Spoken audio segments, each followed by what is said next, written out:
Driving fast and feeling free on that asphalt lane.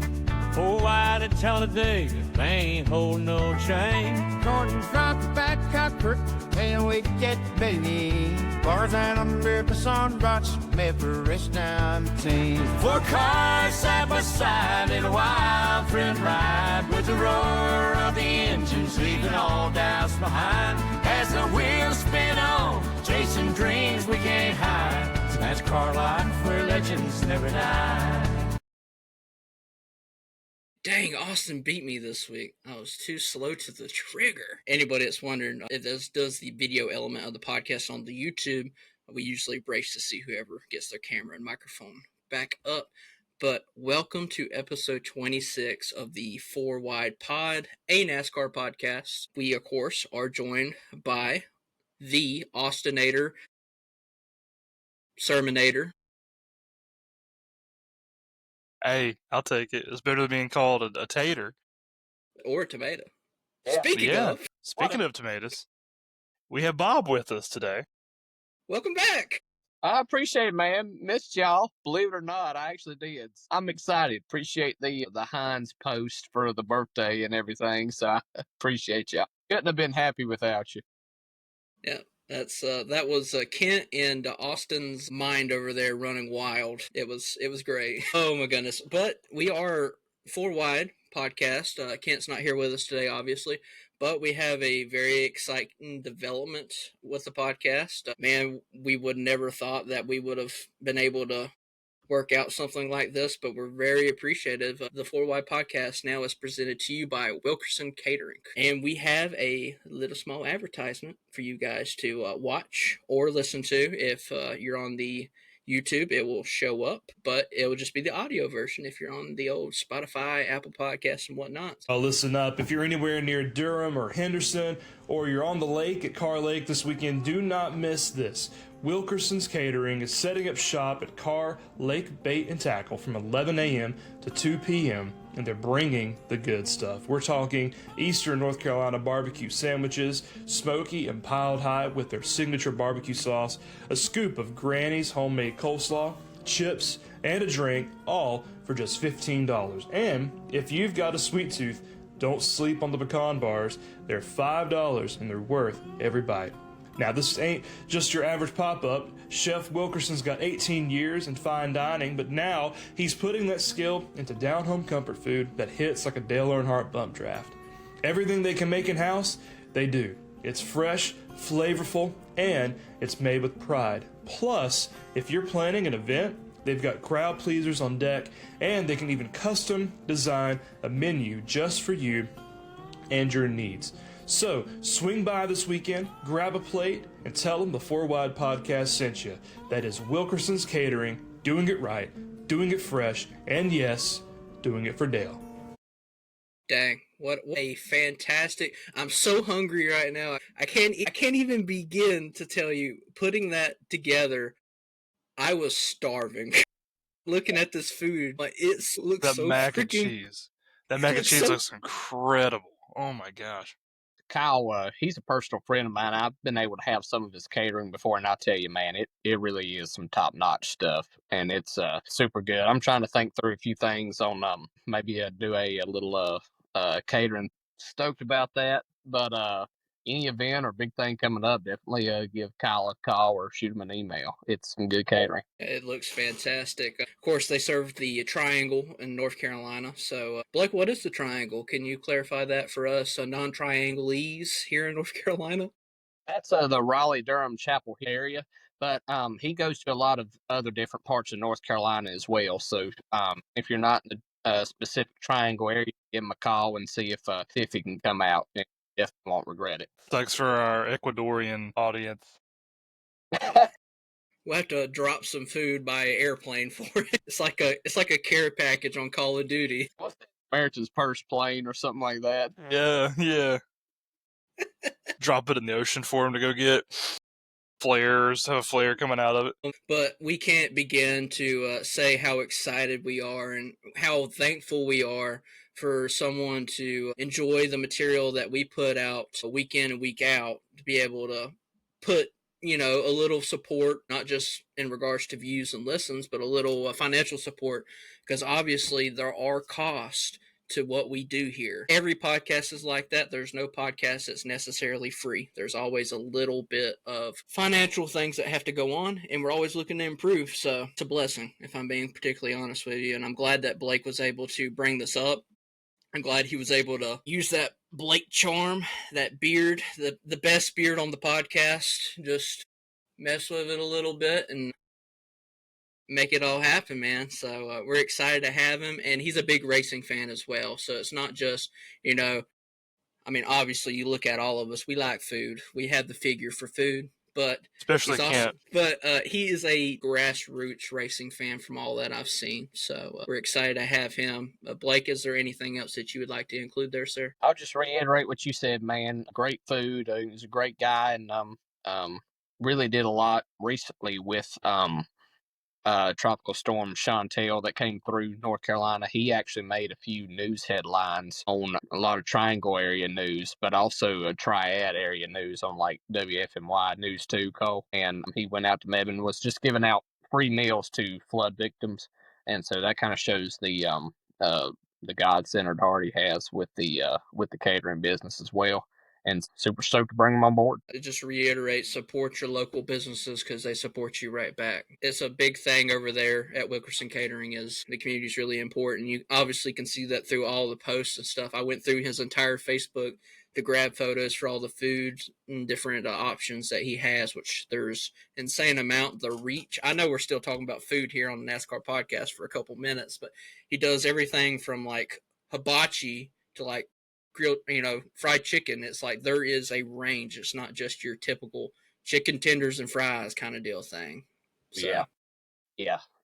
Said I had some of this catering a couple of years ago at it was actually at a birthday party I'd got invited to. You could tell it was set apart from some of the other catering stuff you've had, right? You might get some okay food with a corporate chain like a Cracker Barrel or something like that coming in, but when it's local business and local food that's been used, you can tell it's just on a whole nother level. Well, we will conclude with talking about food. I'm sure you all are hungry, so go grab you a snack while you listen to the podcast this episode, especially if you're on YouTube and you've seen the pictures of that food. I'm sure Austin's about to like mute his mic and run off camera and grab him something to eat real quick. But it's kind of a good translation here because we go straight into the truck race where one of his favorite drivers ended up winning the race, Layne Riggs. I know that he's a big supporter of Layne Riggs just based upon the Facebook scavenging hunt that I went through. And man, it was a interesting race. And the first thing that you always see after a Layne Riggs is a text message from the Flinchimnator over there. He's like, "How about that boy Layne?" And us fellow Durhamites were going crazy, man. It was definitely good to see. And he didn't just win, he whipped them. But that kind of track with IRP, man, that's the kind of stuff Layne grew up racing. It's the kind of track that might fit kind of like that Cars Tour vibe. It was just like a perfect track, perfect driver win, and perfect domination on his end. And I know I'm biased, but I mean, to me, it kind of wrote itself for the weekend going in with him having a dominant truck, really. Obviously, before we get going too much into this, our thoughts and prayers are with Stuart Friesen this week. If you guys have not seen, he was involved in a horrific dirt racing incident. I think there was a hairline fracture in his pelvis, and he broke one of his legs. He's going to be out for a while. It was a double hairline fracture. So yeah, which is terrible because of a DQ in regards to that. So man, that's tough. We love Stuart Friesen over here, and obviously he is in the playoffs. He is a driver that is in the playoffs because of the win that he got this season. And thankfully NASCAR, with their IQ, they decided, you know what, injuries and surgeries and stuff, that is something that you can probably get away with. So I'm glad and thankful for that. All for our Lord and Savior Chase Elliott. And little Alex Bowman too. Don't forget about my boy. Obviously, Layne Riggs, it was a fantastic race. Led 160 the 200 laps. Over 75%, right? I'm not a math major, but that's 160 over 200. pretty good percentage there.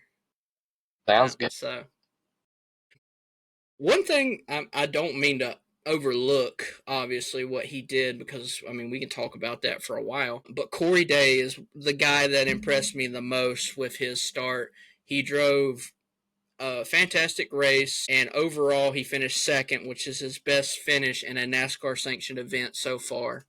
And there's been a lot of hype and a lot of excitement about Corey Day, specifically from the Hendrick camp. Mr. H believes in him. Larson believes in him. So, I mean, if Larson gives you the thumbs up of approval, right? Most people are like, well, you know what? That guy's pretty good. He's got a shot.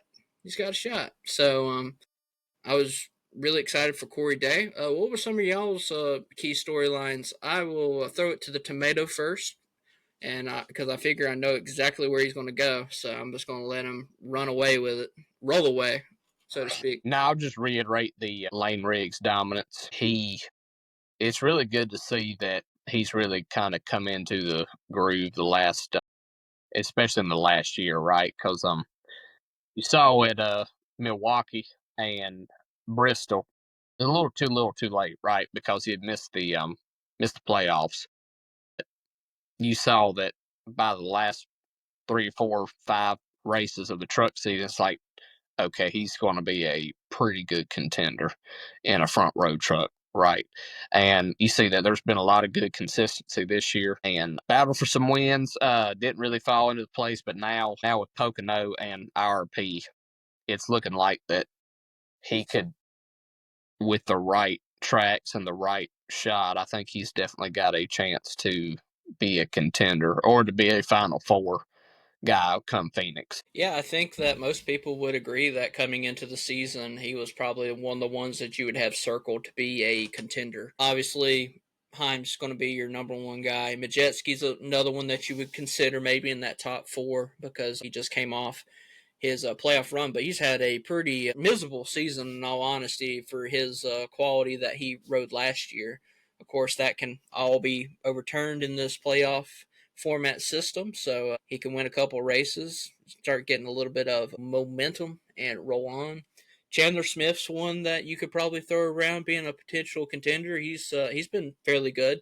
I mean, he's won 2 races this year. So him and Layne Riggs are tied, I do believe. Yeah, I mean, then you got people like Ben Rhodes kind of fighting Finger for that last 4th spot that you would consider for that consistent. But in all honesty, with the Truck Series, that's one of the great things about it. It's so open, especially to those new names. So someone like a Gio could win their way in and then end up being in that Final Four if they get hot at the right time, especially having those short tracks that he's so competitive and good on for the most part. And he's been surprising on those plate tracks here this year. So it's been great to see the variety in the Truck Series this year. It's not just, the same guys winning over and over. It's a little bit more split up nature. So, Austin, is there anything in particular that you would like to talk about in regards to the Truck Series race?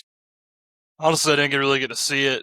I feel kind of bad because I hyped it up on the podcast last week that it might be the best race, but I didn't even watch it. But yeah, I didn't get a chance to watch the race.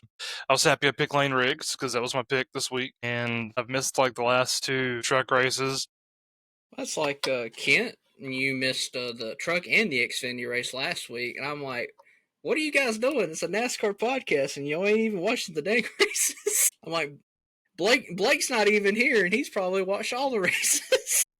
I definitely watched the truck race for sure. And I will say with the Truck Series, something to be I'm looking forward to here in a couple weeks is Richmond. That's the last race to make it in for the Truck Series. And so you've got Grant Enfinger in 8th, Caden Honeycutt in 9th, and Ty Majeski in 10th. Enfinger's 89 points ahead. Caden Honeycutt's 73 points ahead, and Ty Majeski is 61 points ahead. So I'd say it's probably safe to say that they're all locked in on points unless, especially 8 and 9, unless, and for Majeski, if somebody below the cut line were to win, that's going to knock him out. Well, excuse me, you've got Watkins Glen, then Richmond, so that's going to be interesting to see because you've got Watkins Glen. That's obviously a wild card, but with the right strategy, Richmond can be a little bit of a wild card too. So, going to be interesting to see if anybody can make their way into the or essentially win their way into the Truck Series playoffs. I think Heim is a pretty good contender for that Watkins Glen because apparently he's a really good road course racer. Going into Lime Rock, I had no freaking clue. I guess I didn't really follow the Truck Series very closely last year, but apparently he's really good everywhere. So I mean, just dang, that must suck to be a Truck Series driver and be like, man, where are you bad at? Well, he locked up the regular season championship at IRP, so that's definitely going to help him out. And I would say, unless you have some major stuff happening, I think he's an automatic shoe-in for the Final Four. For sure. The man has led 1,008 laps this year in the Truck Series. The next closest is 263 laps by Mr. Riggs. This man's putting a butt whooping on people and literally points. The gap is 735 to 592 to the next closest, which is Chandler Smith. Hey, when you're good, you're good, you know? I mean, and I think that also sparks too is like, I know the rides might be tough to get, but how long is this dude going to stay in the Truck Series? Because I think he's Sunday ready. Just got to find the right. Yeah, it's got to be when 2311 probably opens up that third car again. So Heim has 39 playoff points, and Chandler Smith has 11. Yep. Wow. Riggs has got 16. He's got the next closest. After that, it's 5 for Daniel Hemrick. Yep. So it's pretty wild out here. It's a wild west when it comes to the Truck Series. But I've said it multiple times. It's been my favorite series to watch this year. I feel like it's probably week in to week out. It's the most competitive, I feel like, for the most part. The Xfinity Series, you have races where Junior Motorsports, you really dole it down here lately. Junior Motorsports has really flexed their muscles, and we'll get to that, obviously, when we talk soon in the Xfinity Series. But when it comes to the Truck Series, it's not just one specific team just like over here flexing their muscles. There's multiple teams. Spire's got a win with Raja this year. That was a big win for him. Tricon's obviously got a couple wins. Front Row's got a couple wins. But then you got Daniel Hemrick's team. He's got a win in the bag. And you got Stuart Friesen also has a win in the bag. That's his own team. He's putting time in to week out, and there was a point at Rockingham where he was ready to just throw it all away and just keep in the dirt track racing curriculum, so to speak. But then not so long after, the racing gods opened up and said, you know what, Friesen, we're going to help you out here, and we're going to not really let you win one. And we'll talk about that later when we get to the Cup Series race. But we will be thinking about Friesen, obviously. We hope he gets better. Obviously, that's a really brutal injury. Most people would consider that he's probably not going to come back for the year. Miracles have happened before, and obviously, he's a tough son of a gun. He always has been. And we will pray for him, and we hope everything works out to the best. We want to see him in a race car, ultimately safely and sound at the end of the day. We're going to go on probably to the, it's kind of crazy to say given what happened in the Cup race, but the storyline probably of the weekend comes from the Xfinity race. And, we came in to this podcast at one point, like when me and Austin were thinking, we're like, dang, we might not have had a decision by NASCAR because they're sitting there rolling their thumbs about this. This should be just an easy decision based upon video evidence. Obviously, what we're talking about here, if you didn't watch the Xfinity Series race, maybe like if you were Austin last week and didn't watch it, there was a slight incident, very minuscule incident between Aric Almirola and Austin Hill. And you hate to start this off with this because obviously the win is a huge milestone win, not just for Junior Motorsports, but also just the Xfinity Series in general. We will get to it, but I'm trying to keep it rationalized in my head so I don't forget to say what I want to say. But, all right. So basically, we'll try to talk you through it here. So Aric Almirola, driver of the 19 car for JGR, 21's Austin Hill RCR. So the 19 has been gaining on Austin Hill for 3 to 4 laps, so to speak, and Austin Hill's been blocking to protect his position, as most NASCAR drivers do these days, because aero plays such a big part in our sport, especially when we get to the Cup Series.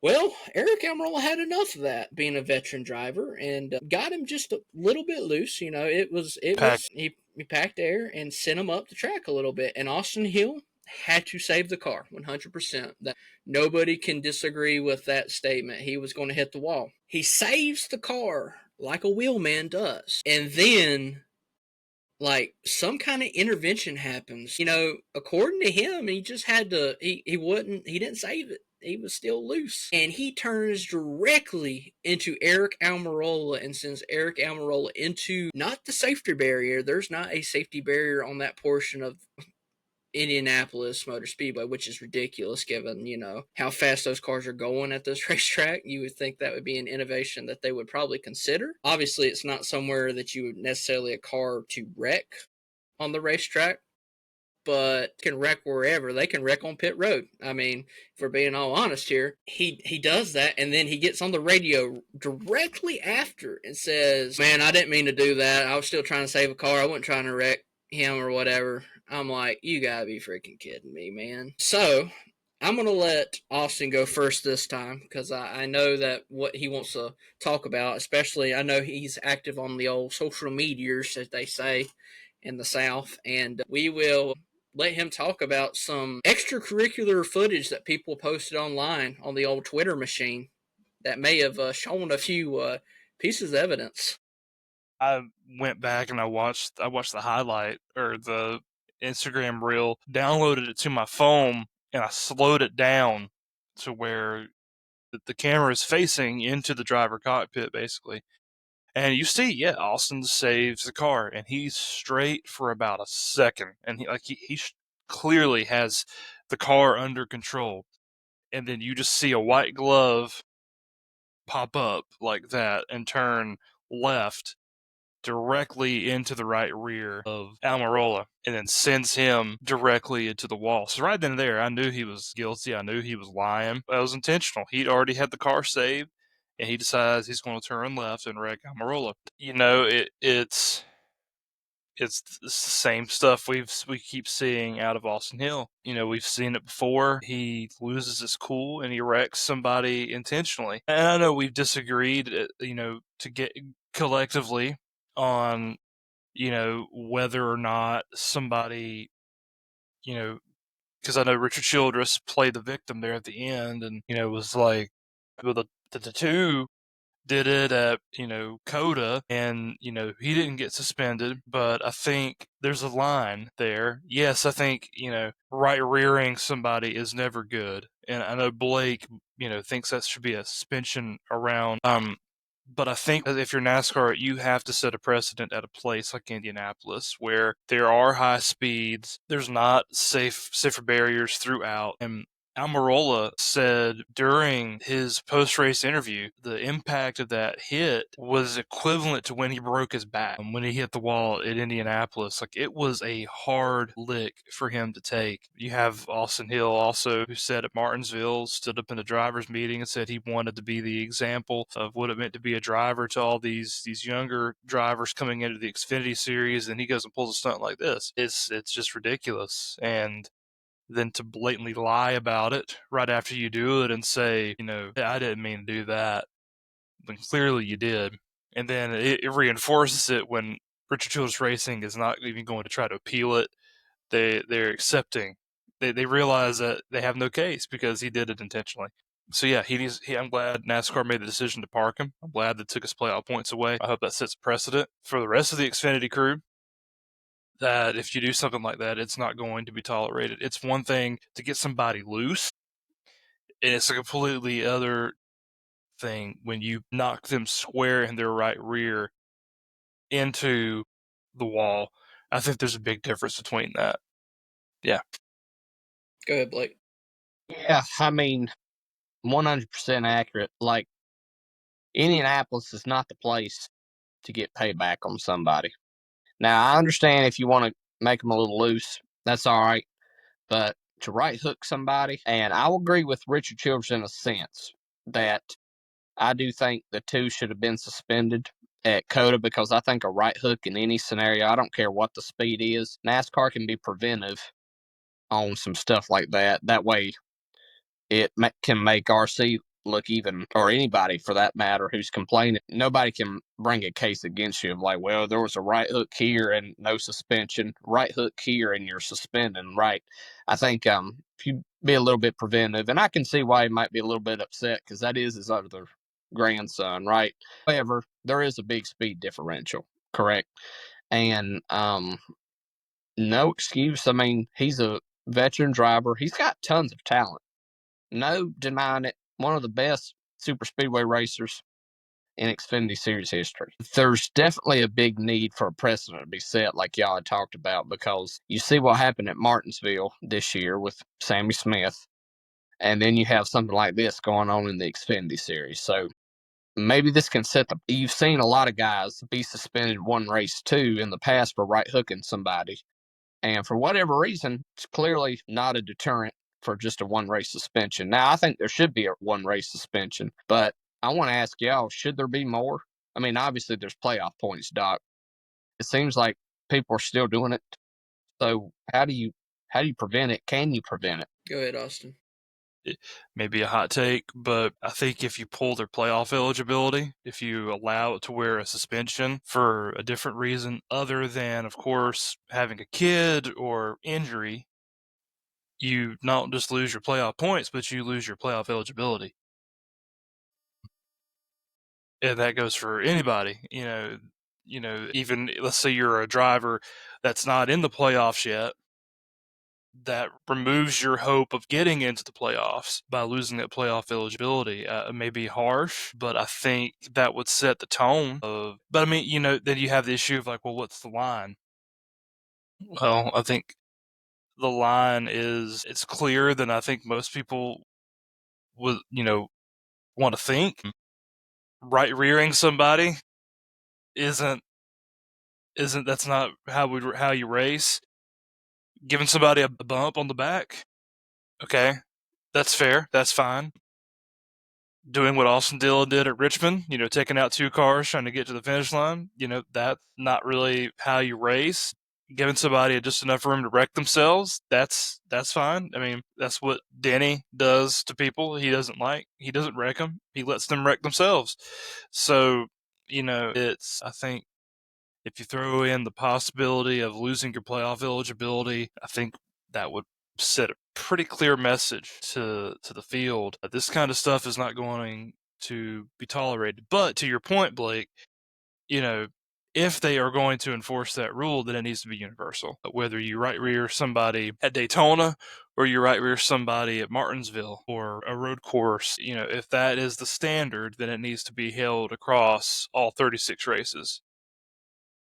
I agree with that. I think Kyle Busch, when that whole ordeal happened, when he said that, yeah, there should just be a rule written, black and white, in the rule book, not just like NASCAR can decide what they want to based upon all the elements, yada, yada, yada. And no, it needs to be this equals this. This is a math equation. This isn't, like a novel where you can change things interactively around. That's not how rules should be. A rule should be systematic. They should make sense, and they should apply in every situation.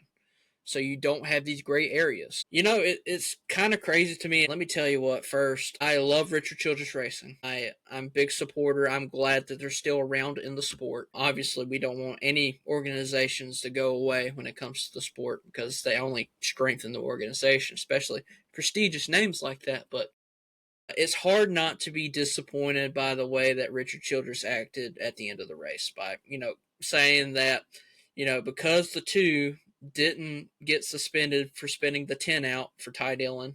Obviously not an RCR car. They're affiliated, of course, with Colleague, but they're not directly associated in regards to under the RCR banner.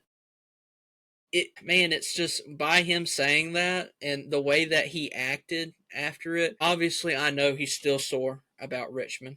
He admitted that on the Dale Jr. download not too long ago when they had him on. He's still sore about that. Everything that went with the procedure and the race winnings and stuff. And your opinion can be wherever it is on that. I can see both sides. I definitely see one side more than the other. Now, someone that attended the event, it was exciting, 100%, but it was something that was outrageously. It's like equates to when Brad Keselowski became a fireball when Michael McDowell won the Daytona 500. That's what it kind of equated to. It was just like the shock value. But the way that he treated that after the race was disappointing as a fan of NASCAR. And I don't mean that in any slight to him at all. I know Austin has very distinct opinions about Richard Childress Racing, especially after the Richmond incident, but it was very disappointing to see as not just a RCR fan. I mean, I hope I support them and I hope they do well. I want to see Kyle Busch in Victory Lane. I want to see Austin Dillon in Victory Lane, dominating a track one day, doing something like that. But the way the procedure that he went after this race was very disappointing as a NASCAR fan in general.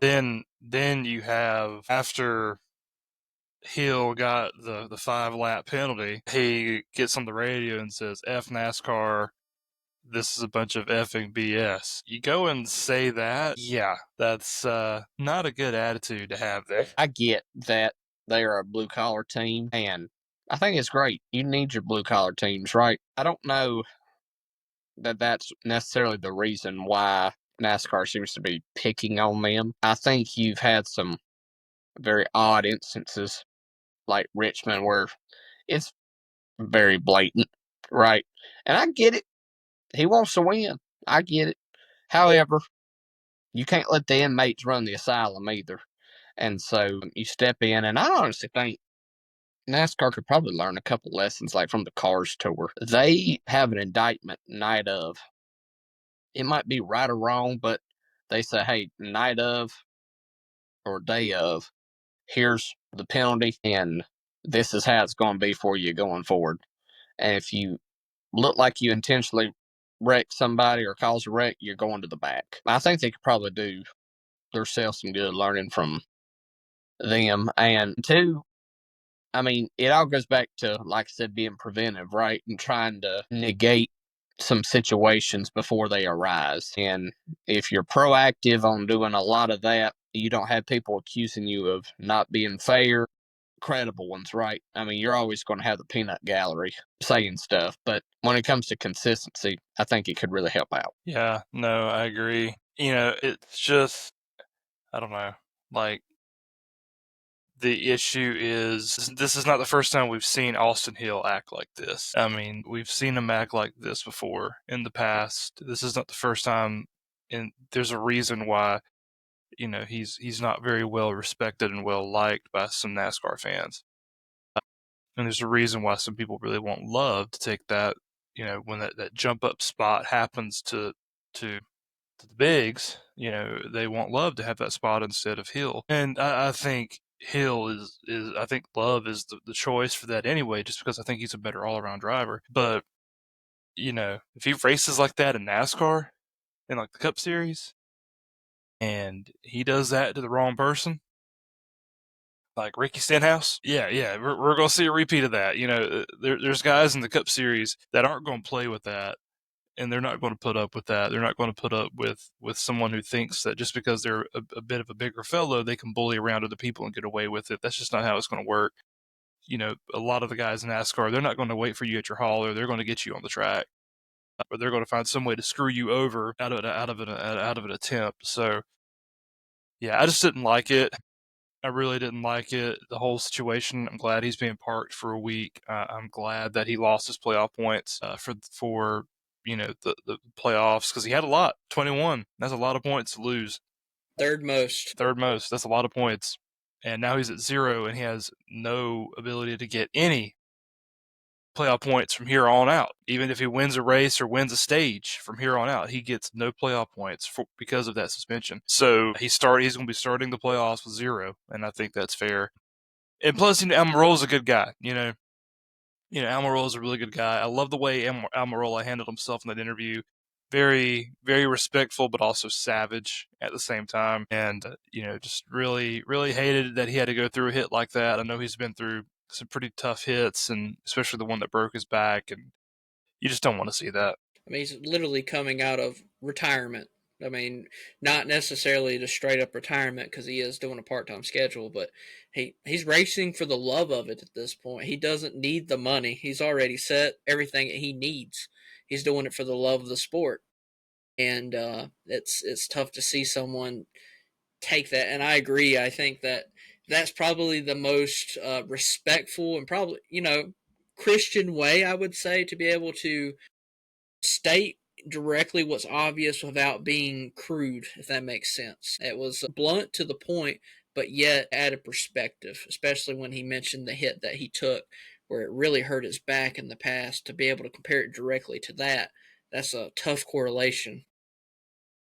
Too, when stuff like this happens, I mean, it's a dang shame because a lot of it, like people who do podcasts, especially fans, like we got to talk about something like this instead of talking solely on junior motorsports, right? And instead of like being 100% happy for the ending of the race, you got to address shenanigans and really nonsense on this stuff. Because, I mean, they are professionals. I mean, it's like, to me, I look at a right hook in the Xfinity Series.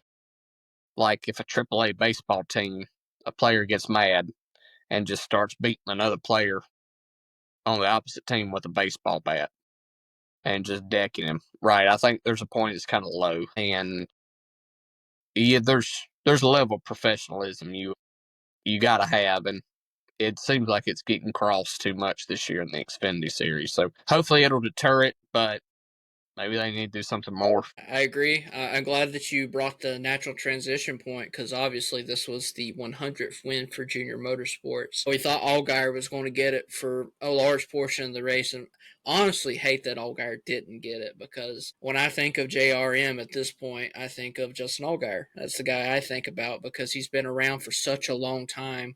Has been through the bad and the good, and he's had a lot of good, but there was many seasons where Allgaier, I won't say he struggled, but it was like, when is he going to break through? When is he going to get that championship? Last year that was a big moment, not just for, them as an organization, but for the series, because that was a huge storyline the entire last few years. Is when's Allgaier going to get that championship? Because he's obviously consistent. He's obviously in a good car. So I feel like it would have been a nice, staple point at the end of this run to be able to have that 7 car with that nice, spicy mayo car. That paint scheme voted by the fans was really nice. You could say it was, insert site here, muy spicy. It was muy caliente. That's tough, but then on the other end of it, you got another young driver who's probably, you're looking at the trajectory of this man's career, and we put him right up there with Heim. He's going to be one of the best young drivers coming into the sport.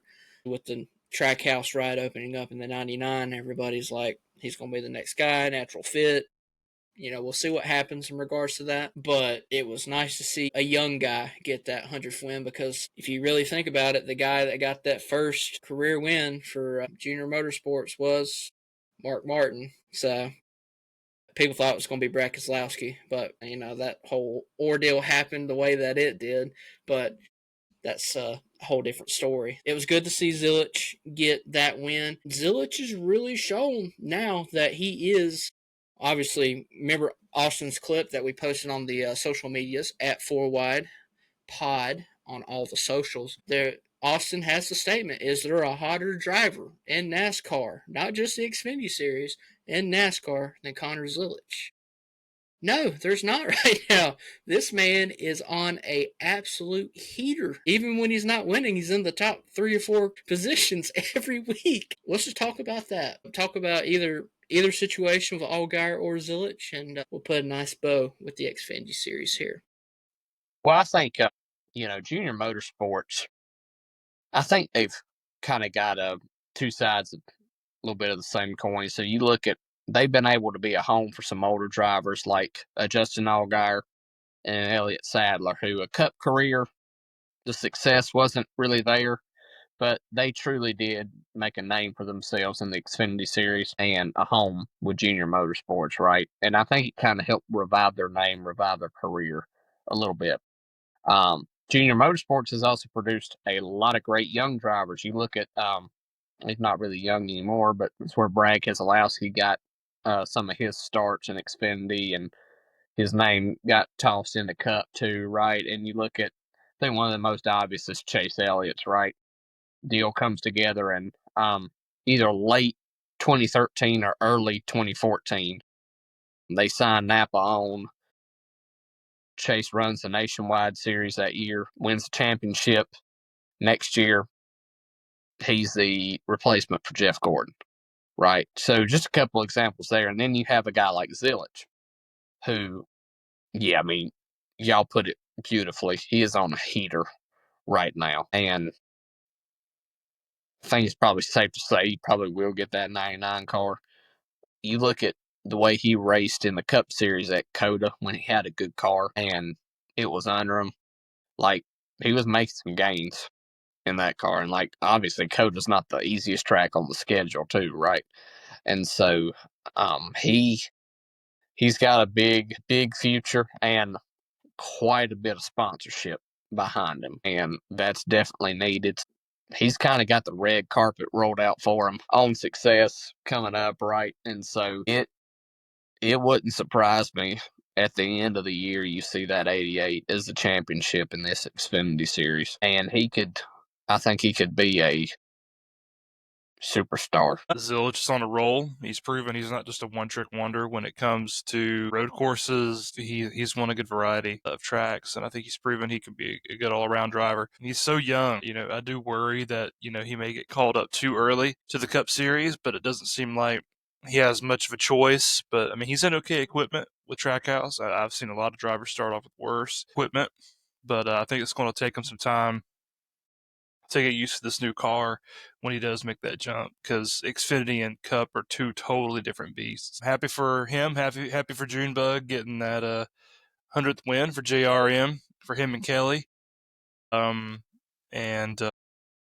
hopefully they're around in the sport for a long time to come. But for them to have 100 Xfinity wins and not really that long of a period of time is quite impressive. They've been very progressive in everything that they've done. Of course, they've been very great in picking up talent. They have a fantastic radar for talent, especially in the lower series, like Cars Tour, for instance, picking up Josh Berry. Nobody would ever give Josh Berry a chance a couple years ago, and Junior's like, he's winning championships in late models. Let's give him a shot. Noah G, someone that you wouldn't necessarily like that man's a race car driver. William Byron, Xfinity Series champion, iRacer. I mean, there's a lot of wild cards that they've said, you know what, this guy's a racer. It's not just they all have the same background. This guy is a racer, and we're going to give him a chance. This is kind of an impromptu question I just got to thinking about. Is there somebody when was the last time Junior Motorsports just had an absolute bust of a driver?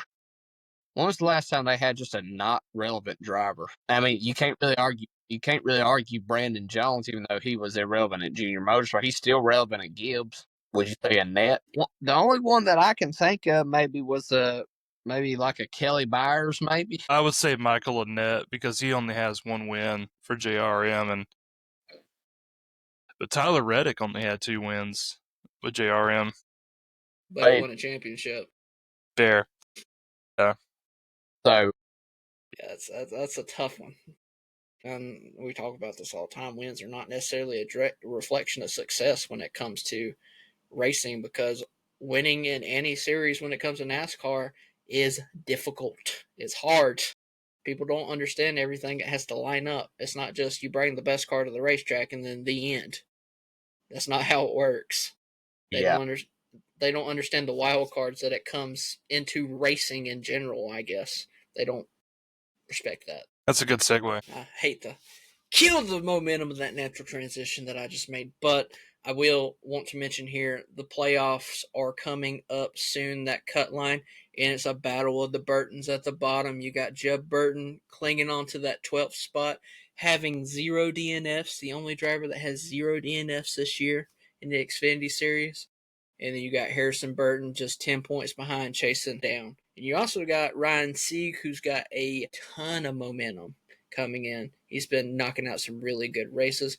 And you have a rookie, Dean Thompson, in the 15th spot. It's just like our Pick'em series. It's tight over there in the Xfinity Series points. Yeah, I mean, you got to battle the cousins. You've got, you've got, like you said, Sieg, and you got some guys who have wins and can add on, but you also have some guys who are in the playoffs who don't have a win yet. I think of like a Sam Mayer, who won last year at Iowa.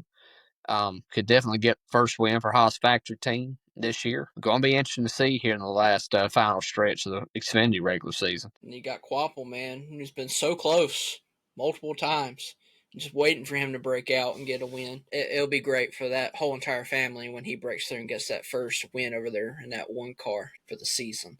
Alrighty, boys, we are going to transition to a fantastic, I will just straight up say it, compared to most of the races at Indy, this was a fantastic Brickyard, and maybe not because of the racing itself. There wasn't a lot of passing, if we're really going to be honest here, but the strategy and everything that went to play with it, and then the dramatic ending, it was great. I don't know how someone could complain about it, but obviously there are plenty of people on social media that are mad. They are mad, bro, as they say. As the youngins say, they are mad, bro. Man, there's so many storylines and stuff that we can speak about in regards to the Cup race here. I'm gonna throw it to Austin first and let him talk about what he wants to talk about first, and we will naturally transition from what he wants to introduce here. That's a lot of pressure. We got to talk about Bubba. I mean, that's the primary headline, and there's a lot of things we could talk about in regards to that. But Bubba was my pick this past weekend, and the reason I picked him is because of the confidence that I saw in him in his interview. Was it post practice or around qualifying? This man was confident in his car in a way that I haven't heard him talk about his car in a while. And not to mention, he usually runs pretty well at Indy. He ran well there last year. I was like, I want to pick him and see what happens. And little did I know what was going to happen. Obviously, the strongest cars for the majority of the day were the Hendrick cars. Larson was fast. Byron was fast. And so was Hamlin. Hamlin was fast as well, which is incredible considering he absolutely totaled his primary car in qualifying. But, I was sitting there thinking, I'm like, here we go, another Hendrick, win here at Indy. And then something happened. Pit strategy happened. Somehow or another, the 22 and the 23 got in front of the 5 and the 24. 2 tires is how they got in front of him. Larson took 4. 2 tires, they got in front. And next thing I know on the leaderboard, the pylon, I see Logano's leading and Bubba is second. I was like, holy cow, what? Being a Logano fan, I was stoked. And then, boom, there went that rear tire on the 22. And then Bubba takes the lead with like 30 laps to go. And I'm thinking, holy cow, does he have a chance to do this? Had a 6-second gap at one point on Larson. And was not giving up much time either. Even though he was conserving fuel, he was running laps that were not that, like Larson maybe was gaining 100th to a 10th here and there. Not enough. And then 5 laps to go, the rain decides to come. In my opinion, they probably could have ran a couple more laps and maybe had gotten it to finish before the red flag, because they ran a lot of caution laps before, you really start to see the rain come down. I knew it was coming down a little bit, but still. And then, we're kind of left in a situation like we were last week at Dover. There's only a handful of laps left. Obviously with the case of Indianapolis, I think things were a bit more fitting. They didn't lose the entire track. They just lost a section of the track because it's so big, right? It could be raining on one half of the track and not on the other.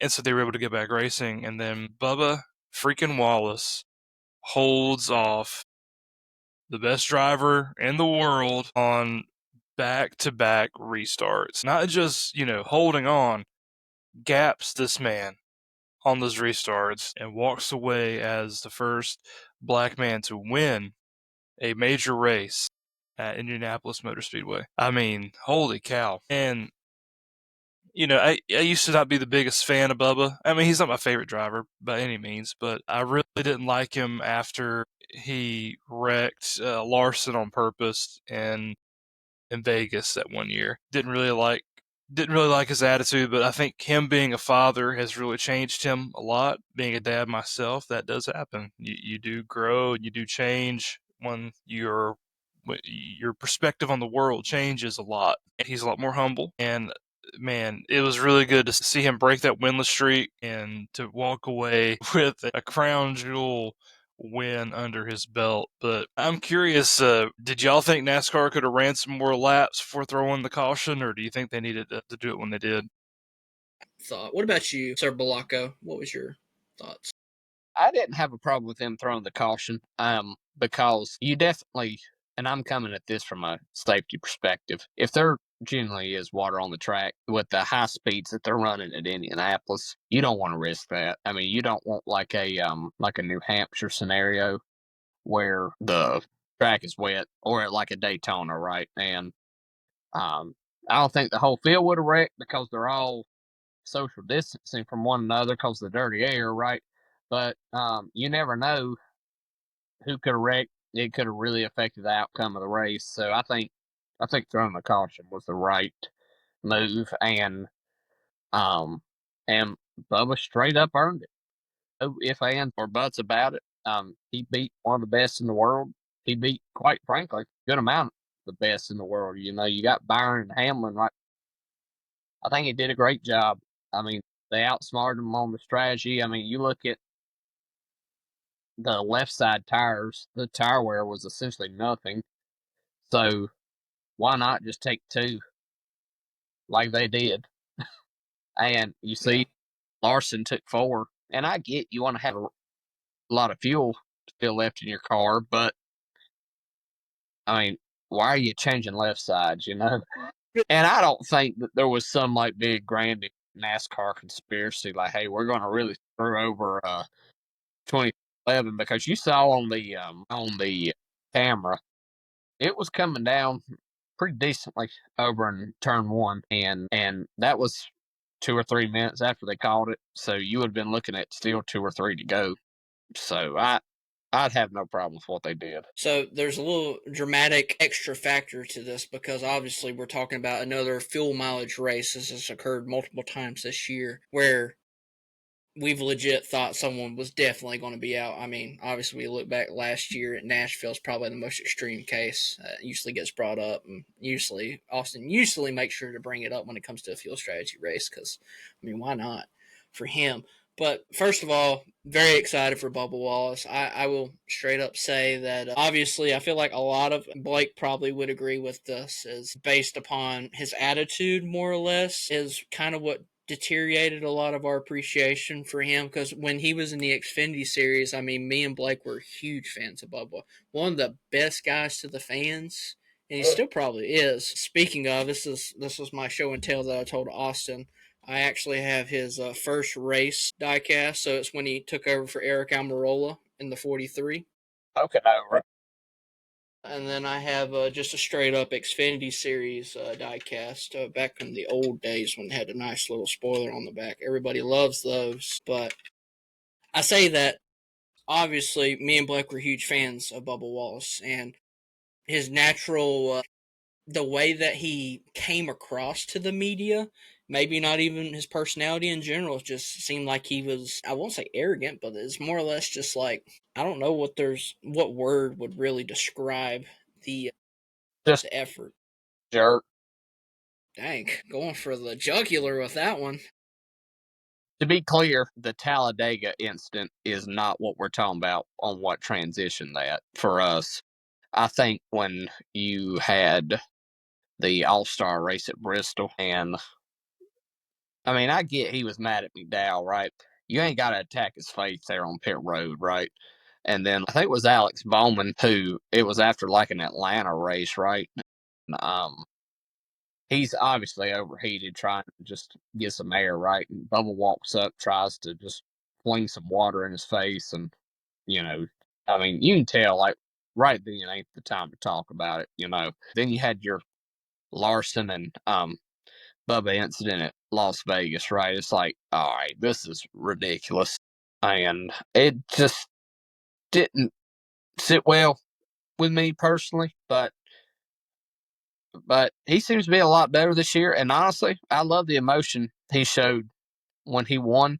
Like, I wish every driver showed that kind of emotion when they won because, and especially for Bubba, like the wins haven't come easy for him, obviously. They were celebrating hard. You know, he had tears in his eyes. It was like, you tell it really, really meant something. And as a fan, I can appreciate that. Yeah, for sure. In regards to the race itself, I mean, fantastic race. The fuel strategy at the end, obviously, when that second overtime essentially came out, everybody was like, "Oh, they're like Bubba's got a pit, everybody's got a pit now. It's rough. We're in rough shape." And then at the last second, the crew chief of the 23 car said, "Stay out." They essentially made their gamble. They know they were in on the points, so it really was a gamble because the amount of points that they would have lost if they did lose all those positions running out of gas, that could have been bad. That could have been bad news. And you had Byron, who did run out of gas. Obviously, he was able to finish the race, flip the switch, and was able to coast it around. It's crazy everything that went on, and for people to say, especially, I mean this in the nicest way possible, but people that are out of touch with the sport to come on to all the social media channels, not just your Twitter machine. I mean, we've seen Instagram comments, we've seen Facebook comments, especially of saying he didn't earn this. He didn't, this is another win for Bubba Wallace where he didn't earn anything. It was given to him kind of deal thing. How can you have that perspective when he legit, like Austin said to his credit, beat the best driver in NASCAR concurrently through the last few seasons? You could argue Hamlin's probably up there too on two restarts where Larson is fantastic on restarts, especially having a dirt track background. Restarts are the bread and butter where you gain a lot of spots in those series. So how can people have such a dumb opinion? Well, I mean, I saw the dumbest thing I've ever seen, and I read it to you when I called you earlier, Cole. This person was like, "Oh, NASCAR told Hendrick to tell Larson to back off, that way Bubba could get his win." And I'm sitting there thinking, man, you truly think that NASCAR wanted the team that is suing them right now in a lawsuit to win a race, which makes them look bad? You really think that they did that? I mean, what kind of individual believes in something like that?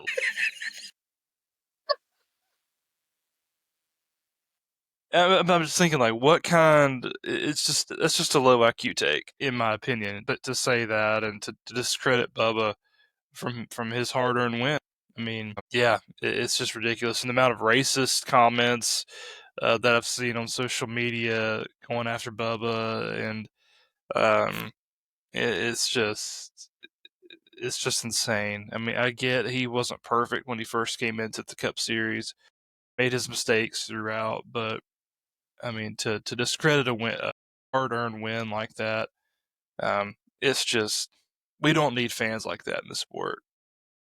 And most of them probably stopped watching NASCAR when Dale died, but they keep an eye on NASCAR to go, how can I trash NASCAR today? You know, you know, I'm just gonna stop before I get in trouble. I mean, I say this as a Bowman fan. Like, you understand the history, even when it come to Chicago, not long ago, where Bubba Wallace essentially ran into him under the cooldown lap after he won the race. Seatbelts were off. This is me saying this as a Bowman fan. I was so happy for him. And pinnacle moment for me, I don't even have a kid. Like, I don't have a kid. But seeing him taking the time to take his kid and present the kid to the audience, the people that were the 5 fans that were at Indy this weekend, according to Austin, just joking. There was obviously more for the Cup race, but Xfinity Series race that crowd was tough. The presented like Lion King esque, like showing the baby, that's something that kid won't know how crazy of a historical event that they were a part of, and to be able to show that and be like, hey, watch this. You may not remember this, obviously. You probably won't. I don't remember much past like when I was 4. One thing also that I would like to mention is I feel like Bubba Wallace said this the other day. Is you mentioned all the racist remarks that don't view him as a African American driver or a black driver. View him as a race car driver, because ultimately that's what he is. Diversity's great and everything, 100%. Like I've said, I love seeing people like Suarez, Wallace. Got different people coming over. Got a guy from Israel in the ARCA series. That's crazy to see. Can't forget about our boy Raja. Raja for sure. We love some Raja over here at 4 Wide. He's a race car driver at the end of the day. I mean, we're all different pigments, sure, but when it comes to the end of the day, we all bleed the same. We all talk. We don't all talk the same. Some of us got Southern dialects like me, but we all speak similar. We speak with our mouths for the most part. Blake bleeds his skin color. Yeah, that's right. Tomato. Heinz ketchup. But no, I mean, I think you're hitting on something important. Like for me, when they said that he was like the first black driver to ever win in Indianapolis, honestly, I didn't even think about it that way until they said something about it. Right? I was just like, oh, he won. Right? I mean, the whole race thing didn't even like cross my mind about it. I mean, it's a really interesting, great statistic for Indianapolis, right, and for NASCAR. But like, just the general, like race fan in me, I'm not really like looking at color, right? I'm looking at who can drive in circles the best, right? And I think you would probably do some of the fan base better to be like that. 2311 getting a nice 100% milestone win for that organization. But of course, now we have the caveat of, he's in the playoffs. He has just 7 points. Yeah. So it's going to be an uphill fight when it comes to the playoffs, but he's in the playoffs and he doesn't have to worry about wrecking out. He doesn't have to be like a Chris Buescher and Alex Bowman where they're looking behind their back to see if someone's going to come and like a dinger wins, Watkins Glen, that puts them in the danger zone. I mean, me and Blake were talking about it the other day. Even Reddick isn't exactly safe. If we have 3 more new winners between now and the end of Daytona, he's in trouble. He's got 1 playoff point to his name. To have, to be 6 in the points and only have 1 playoff point is crazy. Well, because if you go ahead, Blake. Yeah, I mean, if you think about it, anybody can essentially win at Daytona, right? Gibbs essentially has dominated Richmond for the last 5 to 10 years. I could easily see somebody like a Ty Gibbs get their first win at a Richmond. He's below the cutoff. And then like at Watkins Glen, too, obviously like an AJ Allmendinger or somebody like that. I wouldn't even count out Dinger at Iowa this weekend because he's turned into a sneaky good short track driver and he excels in tire wear. Oh, yeah. Well, I mean, and you never know. I mean, usually Indy's not really the big strategy race, but you never know how the races could play out where somebody could sneak in a win at even like a Iowa. Now, is it likely? Probably not, but you look at somebody like a Eric Jones or a John Hunter Nemechek, like those Legacy Motor Club cars came off the hauler fast at Indianapolis. I mean, like number one, number two in practice. They look like they've gotten some speed recently, especially over the summer. You never know. I mean, Eric Jones. Hocevar's hanging out in top 5. You could have 4 different winners coming up, brand new winners. So, gonna be interesting to see. I feel like y'all are overlooking one of the biggest guys that I feel like could easily win is Ryan Preece. Yeah. This man, talk about someone that's been on a heater. I mean, obviously he's not won a race, but my gosh. At one point we thought Chris Buescher was going to be, the most consistent car for RFK, and now Preece is right up there with him. I mean, it's been insane the year that he's had, and it's not just at the short tracks. Well, Brad's had a few good runs here lately. Him at Daytona could easily be something. He's won at Richmond before. If you don't have a win, you're definitely not safe. And then, let's see, is 13 guys won? And then if 4 different ones win, then you've got 17 different winners. And then one of them, even though they won, still won't make the playoffs. If that happens. So that's a possibility going forward. So who knows? I definitely agree. And just looking based upon the points, Chase Elliott was able to, he lost a lot of the gap that he had in regards to the points. Byron's only 4 points out of being the number one position for the in-season points, which in regards to that, man, in-season, we almost forgot to overlook something on top of that. But he's right there. He can get that lead back with a couple of good starts, and Elliott struggling, and of course Glenn somewhere that Elliott obviously does really well, but Byron's been exceptional on the road courses as well. So that three-way chase, all 3 Hendrick cars, they're going to be going at it. I mean, Larson's good at road courses. Sonoma, Watkins Glen, great racetrack for him. Larson's, I mean, Hamlin's 20 points out. Yeah, 20 points out. So Bell is, you could have these 4 easily win at the next 4 tracks also and really have a tight regular season points battle. It's anybody's race in that top 4. I mean, Christopher Bell gets hot. He's in it. He's 62 points out, obviously, so it's going to take a lot, but he can gain back right there. It's going to be spicy. And I'd like to mention that Austin Cindric has moved up to 17th in the point standings. So I know that there was one particular person on the podcast at one point that said that Cindric was probably going to be the one and done when it comes to the person that got the win, but there's also someone who's got a win who's not been performing to what we thought, and that's Josh Berry. He's sitting at the 21st spot in points. Obviously, he did gain a position this week, but been stagnant since Las Vegas. Had a good run at the old Indianapolis Motor Speedway with the Brickyard. Was on the same strategy all the Penske cars were. Cindric was on the same strategy, and obviously he had the tire go down, everything happening. He gained 2 positions on the points with a race like that. That's incredible. So that's good for him. There's all kinds of moving parts when it comes to that back end of the points.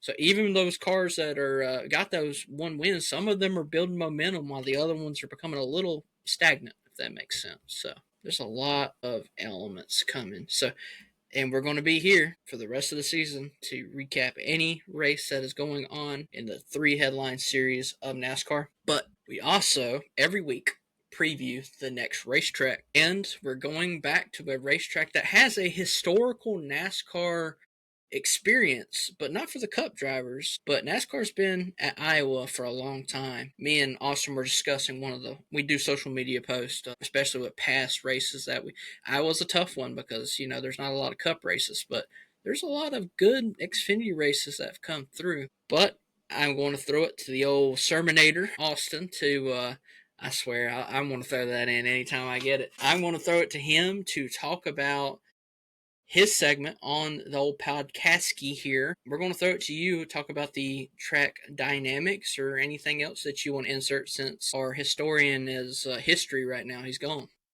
Yeah, so we're shifting gears and turning our attention to the 7-8 mile short track jewel in the Midwest known as Iowa Speedway, located in Newton, Iowa. This track has been around since 2006. That's when it was first opened. And primarily it's used, I believe, by IndyCar. IndyCar races at Iowa. And the Xfinity Series ran here for a good little stretch there through after around 2010 and after. So it's been a big part of the NASCAR schedule, just not for the Cup Series until last year, which was an awesome, it was a pretty good race overall, considering how this car is on short tracks. It was really cool, emotional moment as well with Brian Blaney, getting that win after struggling for a good portion of last year, finally getting that win after being the defending champ. And it turns out that I think a lot of, I can't remember, it was some sort of employees to the car, either through Penske or through Advanced Auto, were there to witness that as well. So really cool moment. But as far as the track goes, if you want to think of it as a Richmond with more banking. If that's how you want to think of Iowa, a Richmond with more banking. The turns have progressive banking, which go from 12 degrees to 14 degrees. The front stretch is a 10-degree banking, kind of similar to how Richmond is. Richmond kind of has a little bit of a little banking to its turn, and the back stretch is at a 4-degree angle. The surface type is asphalt. If you didn't know that before you went into this, and the surface is very abrasive. Now, what's really interesting about Iowa is last year Iowa went under a partial repave, targeting the lower lanes of the corners to smooth out some bumps and improve the overall drivability of the track. So while the progressive banking still remains, that fresh asphalt, it's going to add a little bit of an element of unpredictability to handling a tire strategy. But still, for the most part, the track is pretty abrasive, and it's going to tear up those tires just like Richmond can do. But what fans can expect, several things. You have the short track action with higher speeds than normal short speed tracks because of that extra banking that it has. The tire wear is real despite the repave in the corners. Those good years are going to be chewed up when you see them come off those cars on pit road. So strategy and pit stops are going to be pretty critical. It's a very fan-friendly venue, which Cole will get into, but the grandstands, I've heard that this is, if you're going to like a smaller track that's kind of not one of your bigger, capacity places, I've heard Iowa's a really good place to catch a race. And then, last year it was a night race, wasn't it? And this year they're racing it during the day. So that's a bummer to me because I think it's a bit better under the lights. Who's fast here? If you're looking for Xfinity, Sam Mayer is really good here at Iowa. He got the win last year with a bold late race move, if you remember that. Keep an eye out for guys like Justin Allgaier as well. As far as the Cup Series goes, just look for your normal short track guys that normally do well. Bell is really good at tracks like this. Hamlin's really good at tracks like this. Larson can be really good at tracks like this. And so they could all be in the mix for a win here. And there's even the possibility, as we mentioned, for somebody different to get that win, like an Allmendinger or somebody else. But yeah, that is what I have for Iowa Motor Speedway. So I'll toss it to Blake to give us the information on the tires, because I've heard some interesting information about the tires this weekend, and I need to know: is there going to be a nader? Is there going to be a tornado? Not that they are calling for in the weather, so that's positive. Yeah, so Goodyear did a tire test back in June. Busch did the tire test for the Chevrolet, Cindric did it for the Fords, and Briscoe did it for the Toyota, and Goodyear found a package that they want to do. It's a new package, new right side tires and new left side tires. I think they're trying to go for more fall off, which is wild because, like you alluded to, Austin, track is abrasive, especially on the straightaways. Corners a little smoother because of the repave, but be interesting to see what year 2 looks like for that. But they've got abrasion to worry about, and it's going to be a balance. Like, you don't want the tire to blow, but you want it to be at low air pressure too in order to be a little bit faster. So definitely going to have some engineering go into that. The Xfinity Series will run a new right side tire this weekend too, and they will have the weather tire, the wet weather tires. Doesn't look like they're going to need them because even though it's a short track, looks like the weather's going to hold up, so shouldn't need them. But if they were to need them, Cup's got 4 wet weather sets this weekend, and Xfinity will have 3. So that's pretty much the gist of the tire situation. I love that now he's like so dead set on making sure he mentions the wet weather tires just so I don't be like, is it gonna rain? Is it gonna rain? Obviously, if you guys don't follow IndyCar, there was a tornado earlier in the year that was near the track for an Indy race at Iowa. So that's kind of what Austin was making fun with the tornado, as he says. It's like tow mater, but in the air, and it's a tornado. In regards to, Iowa's atmosphere, Iowa is full of fans that are hardcore race fans. I view them as like a Darlington, right? They are old school race fans. They like to see, short track racing obviously is a staple of NASCAR through many years. Obviously, we've had some struggles here with the next gen car, making slight improvements throughout the year, mainly due to tire balance and changing the tires. So that's great that Goodyear's going ahead and making that extra step. I know they did a tire test earlier in the year with the 3 manufacturers. They're trying new stuff. They're trying, man. They're trying their best to save the short tracks because, man, if they lose the short tracks, mile and a halves are great. I enjoy them. They produce fantastic racing, but there's nothing like the atmosphere of a short track race that has the appeal of, the old bump and run, being able to have green flag passes for the lead. It's insane, but Iowa has very much when you think of Iowa, just straight up question for the podcast, what's the first thing that comes to your mind? Just the state. It's corn.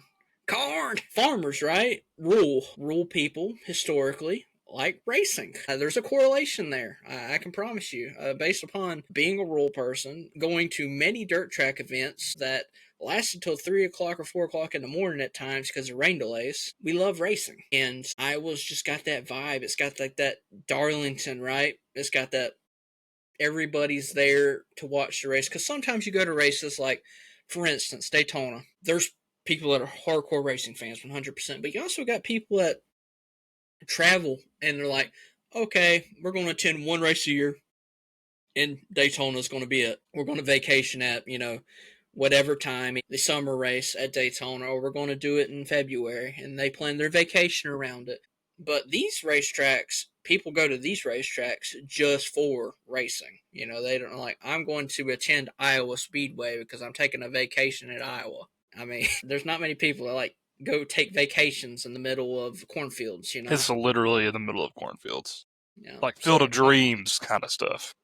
It's amazing, because of maize and corn. Man, we're killing it with the terrible puns tonight. But anyways, it's fantastic atmosphere. The fans, they showed out last year. That place was sold out. Pretty packed. It was sold out. Pretty packed. Had a few people there. And, of course, it's not as, super close to the wall as other racetracks are, but you are really close to the action when it comes to Iowa, the way that everything is built. It was a fantastic track. Sold out last year. Expecting similar turnout this year. May not be sold out, but it will be pretty darn close to it. And you're going to have a crazy crowd that loves racing, that just enjoys the sport. And you're not going to have those fans that are visiting, your Daytonas or your tracks that are popular. Like Miami, you could schedule a vacation around Miami, and then you're like, oh, there's a race this weekend. Let's go to the race. It's kind of circumstantial. But that's kind of where I feel like Iowa excels in the NASCAR schedule, and that's why they brought it back. They knew that it had such a great atmosphere. It's the one race that Ryan Blaney won with the Advanced Auto Parts game, so it's got its own milestone right there, because anytime he runs that car, man, it feels like he just he does not run well. Something always happens to that car. So it was nice to see that nice die cast with that green confetti made. And it's actually been sent out this year. So if you pre-ordered it, it should be arriving to your door at this point. So better be watching the mailbox. So excited. But now we're going to move to our segment that we entitled Spicy Takes. What is your spicy take? Daniel Dye gets top 5. I love it. Daniel Dye. Good racetrack for him, I think. It kind of fits his personality. Been flying underneath the radar this year. But definitely, heck, I hope he wins a race. That'd be really cool for that college team. They need some momentum coming into the stretch of the playoffs. Oh, man. What was Kent's spicy take? Did he send you a one, or did he just send you the picks? Just the picks. Okay. I'm going to say he says that Ryan Blaney finishes 15th or lower. We'll put that on Kent. Okay. Make it hard on him. I like what you said earlier. I think Dinger is due for a good run here. I'm thinking podium finish, top 3 spots. I think that strategy might work out for him, and we will see what happens in regards to that. So I'm looking forward to that. I hope that we see a lot of good progression, but also be on the lookout for Legacy this weekend. Erik Jones, sneaky name. I feel like he'll be really good at this racetrack. He was doing really good at the old Brickyard till he had that tire failure, and then NASCAR didn't throw the caution for a while, and then he bounced off the wall again, and then they had to call it. So he's like, throw the caution, please help me out. But yeah, I feel like that is it. Dang, this is going to put a little damper when we get to the Pick'em series, right? So how's Blake supposed to pick if he ain't here, dadgummit? I guess we can give him a minute. He said a spicy take is a first-time Cup winner wins this weekend. That's pretty good. I like that. First time winner in the Cup Series going to be at Iowa Speedway. He's probably going to be Mr. Ty Gibbs. That's probably your best looking guy right now, riding that momentum. But you could also say John Hunter doesn't have a win in the Cup Series, has good momentum, and he's pretty good at short tracks. He was kind of killer at Martinsville in the Xfinity Series, so looking forward to that. I did not mention the open cars that are going to be at the racetrack this weekend for the Xfinity Series. So the entry list for the Hy-Vee Perks 250 for the Xfinity Series, you got 38 drivers. You got the 07 of Patrick Emerling. You got the number 9 of Ross Chastain. Number 14 of Garrett Smithley. 17 of Corey Day, trying to run that momentum that he got in the Truck Series. The number 19 of Justin Bonsinger. Number 35, Tyler Tomassi. 45 of Mason Massey. 53 of Joey Gase, who is being sponsored by King of the Hill this weekend on his car. Dang it, Bobby. So that reboot, obviously, that's going to be really cool to see on the car. 70 of Thomas Unazita. The 74 of Dawson Cram, and then the 91 of Josh Bilicki. Dylan's racing for Hill. Oh, yeah, that's true. I forgot about that. Austin Hill obviously will not be racing this weekend. Not legally anyway, so he might be able to sneak in the car somehow. Put him in the trunk pan. Just have him climb up mid-race. He gets demoted to ARCA for a weekend. But another Austin will replace him. Austin Dillon will be in that 21 car. So we'll see what Austin Dillon can do with top-of-the-line RCR equipment when it comes to the Xfinity Series. So that'll be interesting to watch.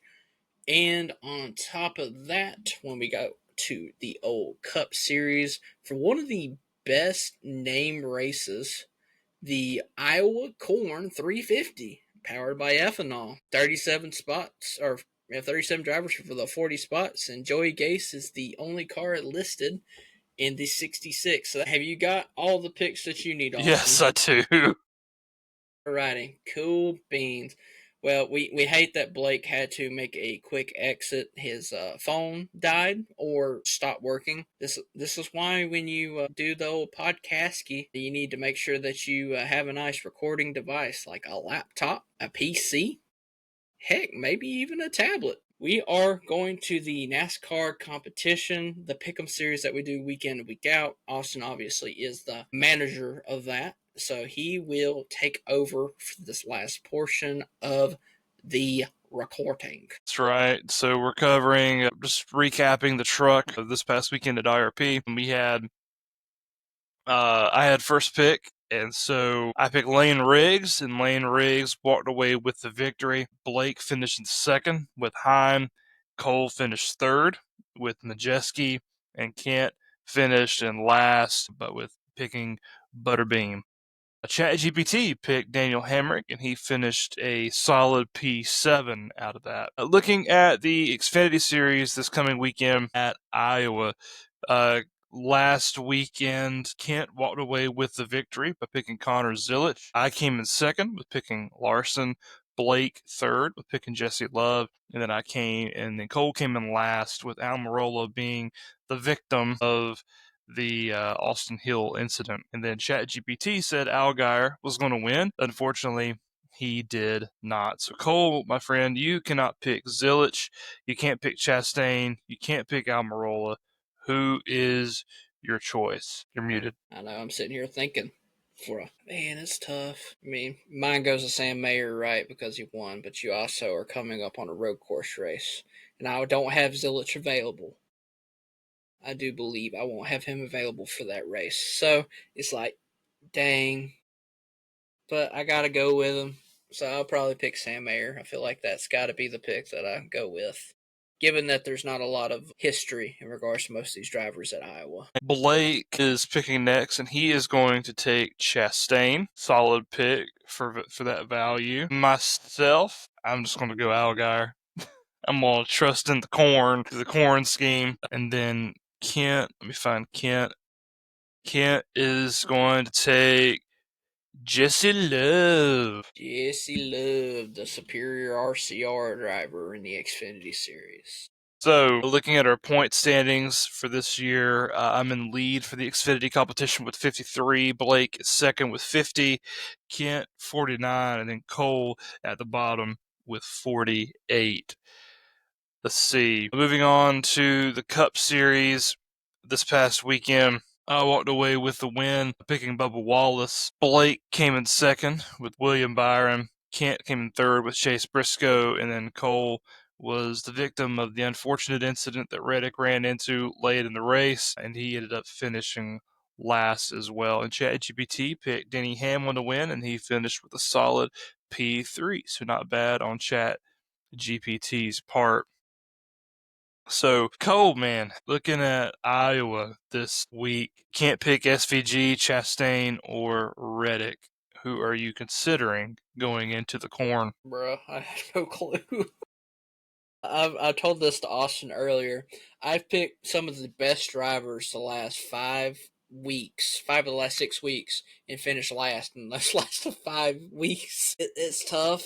Obviously, Blaney's the guy that most people would consider for this race, but I'm kind of looking at a Larson because he's been on a heater here lately. He's consistently getting back in the top 5. I feel like he's due for a win. Or I'm also considering someone like a Christopher Bell who's really good at short tracks and also is due for a really good, nice win. So 2 drivers that are due a win. It's just which one's going to get the win is the big pick. Okay. Kent said Hamlin is a guy he's looking at. Can't blame him for that. Hamlin's also been a hot driver here lately, and he does really well at short tracks where you have to manage your tire wear, especially. He does really good at tracks like that. Blake Obalaco said he's going to chase Elliott. That's who he's looking at. So no Blaney so far. No Blaney so far. Elliott, I think there's better options available. This is on par with Blake. I mean, there's better options available than this, but yeah, it is what it is. I'll take it. Yeah, amen. And then myself, I can't pick Bubba Hammond or Chastain. Honestly, looking into Iowa this year, I mean, I could consider Blaney, but I don't know. I don't know if I trust him. Just with the year that he's had. 7 DNS for the year. Yeah, 7 DNFs. It just doesn't feel like the right pick. Picking last, I'm looking for value for what I can get. I might be looking at Bell. If he falls to me, I would be looking at Bell. I think Bell has a good chance. I think he's due. I mean, he has been rock bottom the last couple of weeks, so I feel like he's due for a race win here soon. He hasn't won since the beginning of the year, basically. So he's a guy that excels at tracks like this, and I'd be okay with not having him for Watkins Glen. So, yeah, I think I'm looking at Christopher Bell if he is available for me at the 4th pick. But looking at the standings, yeah, it's not looking good right now for Kent, especially. But I'm in first place with 72 points right now. Cole is second with 59. Blake is third with 57, and Kent is last with 54 points. Yeah.